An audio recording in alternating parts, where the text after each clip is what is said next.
เมยสุงค่ะเมื่อในเป็นวันที่21เดือนธันวาที่8ปี2026ในตอนในข่าวใส่หมอขอมีข่าว2ตอนได้มาเปิ้นเผาค่ะ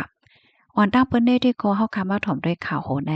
เมื่อวันที่20เดือนธันวา8ปี2026ในมีข่าวง่าออกมาว่าจอมเจิงอเมริกันไล่ออกมาตุ้งหนึ่งปืนเผาเตยกจั่นปางตึกป้ายมักมีต่ออิหร่านค่ะปยก็ปันฟ่างตื่นถึงป้าเมืองหลายๆเมืองโตตั้งลกลมฟ้า ดีอันจอยเทียมปันอิหร่านว่าจังไหนอ้อลองตั้งไล่หัวย่อยมันเป็นหือในเฮาถ่อมได้กว่าเป็นตอนเป็นตอนค่ะคอหลอกเงึดต่อเมืองที่อันจอยเทียมอิหร่านอยู่ดีจอมจึงทรัมป์ค่ะปันฟังเตือนค่ะเนาะว่าเมืองหลายสีอำว่าก็ยาวค่ะตีปล่อยให้มีลวงจอยเทียมปันอิหร่านอำว่าได้เป็นลองตรงหนึ่งฝ่ายทางการเงินค่ะลองกล้าลองขายป้าเจ๋ม กาซ่ากลางหาวอำนั้นก็ห้องการลงปองจึงว่าสังว่าจังไหนมีลองตรงหนึ่งจอยเทียมปันอิหร่านเพราะว่าในจึงไหนเตจางและฮับพรตุ่มยวนฝ่ายต่างไปมักมีหนังเฮาเฮียงอันลงมาตีอเมริกันนะคะอ๋อกำไรมาถ่อมด้วยเทียงตอนหนึ่งค่ะมีลวงสังกึดเส้นตั้งฝ่ายตั้งการเงินและการค้ากำเหลียวเฮ็ดจังไหนคะอ๋อมีลองมักมันให้ลวงตรงหนึ่งหลายๆลวงในกึดลงกำเหลียวเนี่ยค่ะอำว่าที่เป็นลวงลักหลอมใจนำมันลวงแลกเปลี่ยนคู่ของแล้วก็ลอง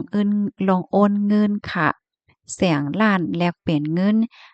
การลงเซ็นทรายหมายคือและ company nominee และ company ต่างเจ้อต่างเปิงไหลเจ้อในนะคะอ้อน่ะได้ปันโตตามจึงนั้นในนั้นน่ะเนาะกับในหลายๆก็ได้ไข้ฮู้ค่ะเนาะเป็นเมืองไหลพองขลาดติติงย่านไหนแหน่เป็นซ้ำว่าจอมจึงทรัมป์เตหลอกเงิดยอก็ลาดว่าได้ปันโตตามจังนั้นจึงไหนว่าในเสตาก้อยหน้าอำเตียมป้าค่ะเนาะว่าเป็นเมืองไหลพองเฮ็ดจังได๋ค่ะนะอ้อก้อยก็ว่าอันเขาลัดกว่าได้ก็เมืองที่อันปั่นรองตั้งกำจอยที่อิหร่านว่าเฮ็ดจังได๋อ้อกำในมาเที่ยงตอนหนึ่งค่ะลองตั้งที่อันเปิ้นพามาจังไหนซ้ำเป็นจังหือคาลาในเพราะว่าใน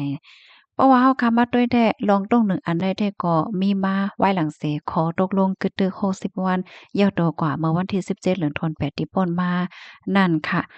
ลองคืบหน้าก็มีนั่นขนาดเนาะฝ่ายตั้งพ้องต่างค่ะและจะไงเงาลายปัญหาปฏิฆาตอันเป็นว่าอยู่ดีตั้งปอดตอนนั้นก็ยังไปเย่าไปโตในค่ะเนาะก็มีมาเข้าตั้งก็หึงหลายเลินเหย้าในนั้นยาวค่ะ จำหนังที่เฮาค้าคู่กันค่ะดอกขาวเงาที่อันออกมาว่าสังไว้เฮ็ดจังไหนค่ะ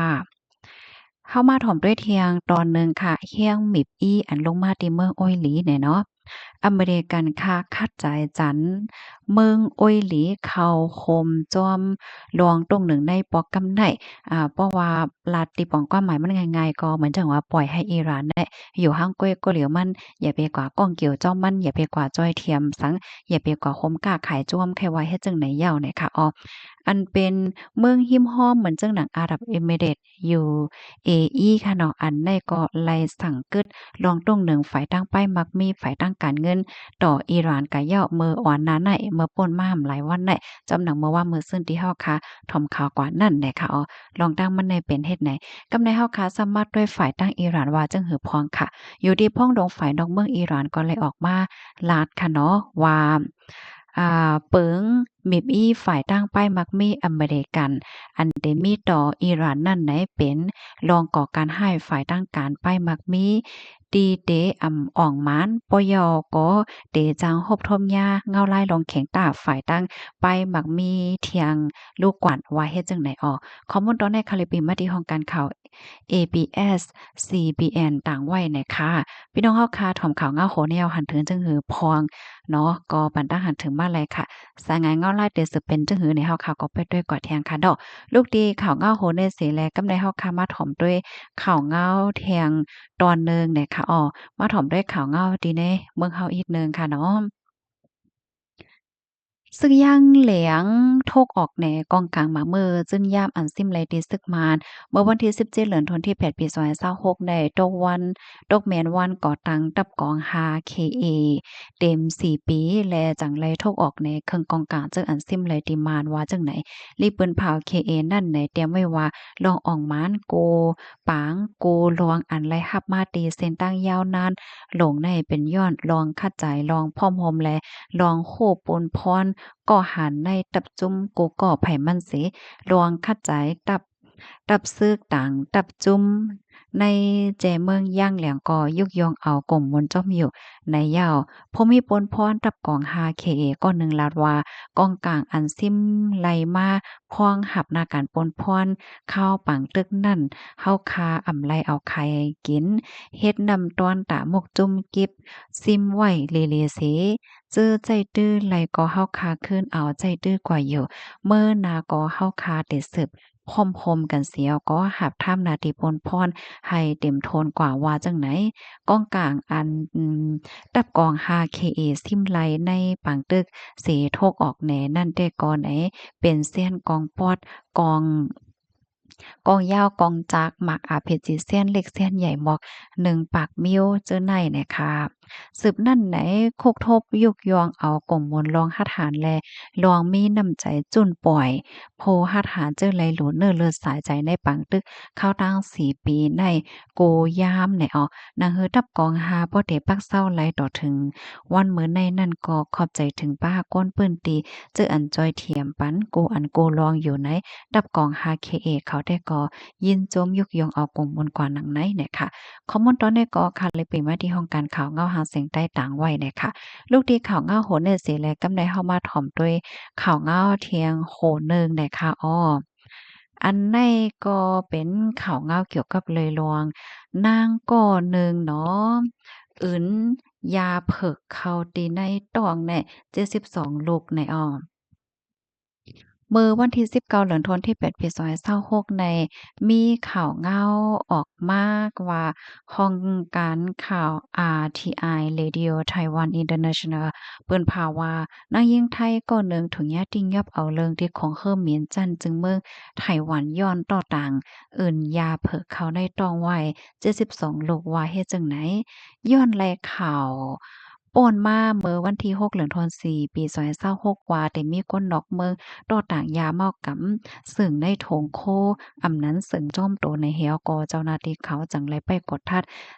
โดยเฮ็ดจังไหนเมื่อกดทัดเนี่ยจึงเลยฮู้ว่ายิ่งก้อนนั้นในต่อต่างเอิ้นไว้ยาเผิกห่อถุงยางพลาสติก เกี่ยนแน่นหนามีน้ำหนัก2ปาก89 2.1กรัมสร้างเงินไต้หวันในดอลลาร์มัน3.6ล้านปลายเนี่ยย้อนเปิ้นว่ามันนางแหน่ใจลอกลายนั่นเสตาต่างยาเมากำแลสังเจอว่าถุงพลาสติกนั่นลูกไกวกว่าย้อนนำแอซิดอันมีอยู่ไว้ในตองก้นเฮานั่นเนี่ยจึงจางถึงอาสาสายใจลายเนี่ยตั้งฝ่ายผู้มีปนพ่อนเขาในก็ไล่ส่งตัวนางยิ่งก็นั้นไว้ตีห้องยาเสปันกินยาให้ต้องกว่านังเฮอเตจังเอายาเผิกออกไล่ตั้งหมดในนั่นก็เตไล่ไปข้าวตัง10 วันว่าเฮ็ดจังไหนเลยฮู้เทียงว่ายิ่งก้อนนั่นเป็นครูสอนต่อยมวยไทยสิพองยามตึกเอายาเผิกออกติในโตมานั่งนั่นก็ให้ไปด้วย